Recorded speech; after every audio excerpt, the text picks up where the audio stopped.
At 0530 hours on June 4, 1942, Lieutenant Howard Adie climbed into his PBY Catalina at Midway Island, unaware that his patrol that morning would alter the course of the Pacific War. Adie, just 24 years old and a Naval Academy graduate of 1939, served with Patrol Squadron 23. His flying boat, tail numbered 23P6, sat low in the water, heavy with fuel for a 700-mile reconnaissance mission. Somewhere in the vast darkness of the Pacific, the Japanese fleet was advancing. Naval intelligence suspected it, radio intercepts hinted at it, but no one knew exactly where they were or when they would strike. The Catalina was no combat aircraft. With a top speed barely above 115 miles per hour, lightly armed and clumsy in the air, it was built not for fighting, but for endurance. In a war fought across millions of square miles of ocean, it was the Navy's eyes, a patient hunter tasked with one impossible mission: find the enemy before the enemy found you. Adie's crew of 8, co-pilot Ensign Robert Swan, a navigator, radio man, engineer, and 3 gunners, had spent months flying long, uneventful patrols from Midway, scouring empty seas day after day. But this morning felt different. For 3 tense days, the island had been on alert. The Marines had every fighter in the air. Bombers were armed and ready, and everyone knew the Japanese were coming. The only question was from where. At 0415 hours, Adie's PBY lifted off the lagoon and turned northwest on bearing 315 degrees. His assigned search sector stretched over 22,000 square miles of ocean. At 0530 hours, roughly 180 miles from Midway, his co-pilot spotted something: thin columns of smoke on the horizon.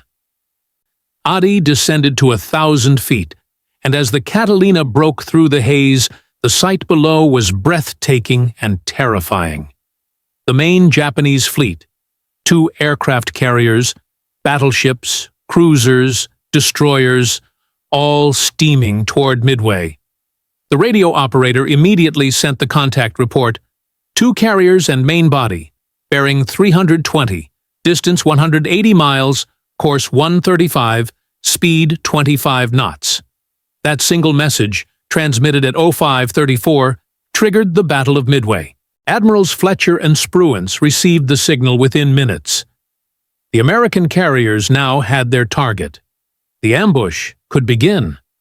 But Adie's mission was far from over. Japanese Zero fighters began clawing into the sky, hunting for the intruder that had found them. The slow, lumbering Catalina had no chance in open combat. Using the clouds for cover, Adie began a 3-hour cat-and-mouse chase, darting between cloud banks, reappearing briefly to report the enemy's course, then vanishing again. Somehow, the crew survived and maintained visual contact until relieved by another PBY at 8:30. When Adie finally landed at Midway at 10, his sighting had already changed the battle's destiny. That morning report gave the U.S. Navy the crucial intelligence it needed to strike first, and win what would become the turning point of the Pacific War.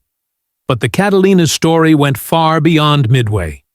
By 1943, over 3,000 PBYs were flying in every ocean, operated by 93 Navy patrol squadrons. They were slow, ungainly, and often ridiculed, but they were indispensable. Built by Consolidated Aircraft, the PBY could fly more than 2,500 miles without refueling, stay aloft for 20 hours, and operate entirely from water, making even the smallest lagoon or atoll a viable base. It wasn't speed that made it legendary, it was persistence. Crews endured endless missions, scouring vast ocean grids, subsisting on canned rations, coffee, and exhaustion.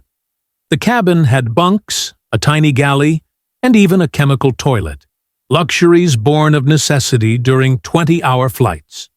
Comfort didn't matter. Survival and endurance did. As the war expanded, so did the Catalina's roles. In late 1942, Lieutenant Commander Clarence Taff of Squadron VP-12 pioneered the Black Cat operations, nighttime attacks against Japanese convoys.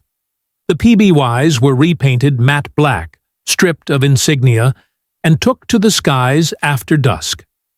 Flying as low as 50 feet over the water, they hunted the infamous Tokyo Express, Japanese destroyers running supplies under cover of darkness.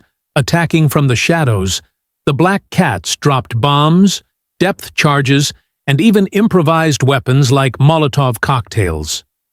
To Japanese sailors, these silent black aircraft that struck from the night became objects of fear. The sound of a Catalina's engines in the dark meant danger was near. Yet the Catalina's greatest legacy was not destruction. It was rescue. As American aircraft began operating deeper into enemy waters, the Navy needed a way to recover downed pilots. The PBY became the savior of the Pacific, performing what became known as Dumbo missions.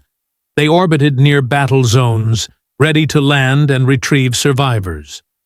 Lieutenant Nathan Gordon earned the Medal of Honor for landing under enemy fire 3 times in one day to rescue 15 sailors. Hundreds of such missions saved over 2,000 airmen throughout the war. These rescues were perilous, landing in heavy swells, under fire, with little margin for error.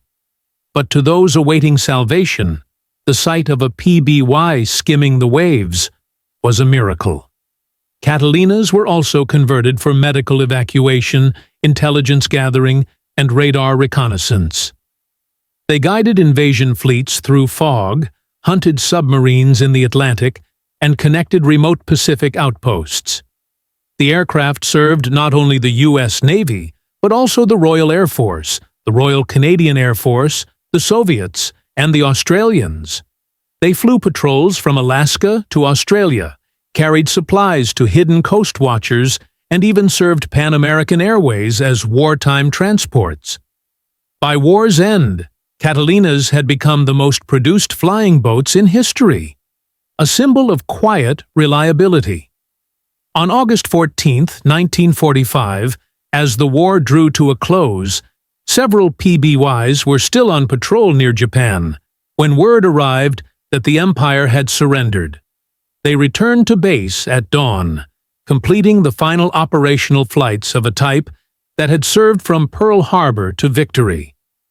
After the war, Catalinas continued to fly as search and rescue aircraft, passenger transports, and firefighting planes. Even today, a few remain airworthy, a testament to their design and endurance. The PBY Catalina was never fast or glamorous, but it was vital. It found the enemy at Midway, rescued the lost, struck fear at night, and endured the endless monotony of the ocean skies. The men who flew them rarely sought glory. They did their jobs quietly and faithfully.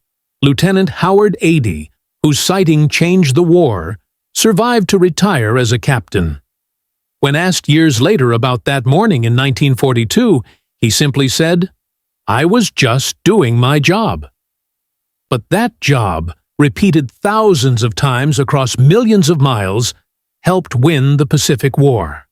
The Catalina proved that in modern warfare, victory often belongs not to the fastest or fiercest, but to those who can see, endure, and report. Information wins wars, and the humble PBY Catalina was the eyes of the Navy.